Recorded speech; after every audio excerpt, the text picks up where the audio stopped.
पीछे हट जाओ।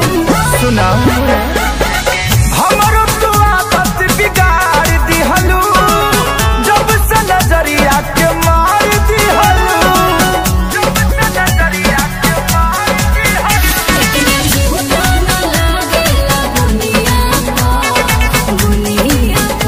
ठीक के रख दिले बड़ी बटोला नोट पर से ना तो हजाना दुनिया को, जब हिलावे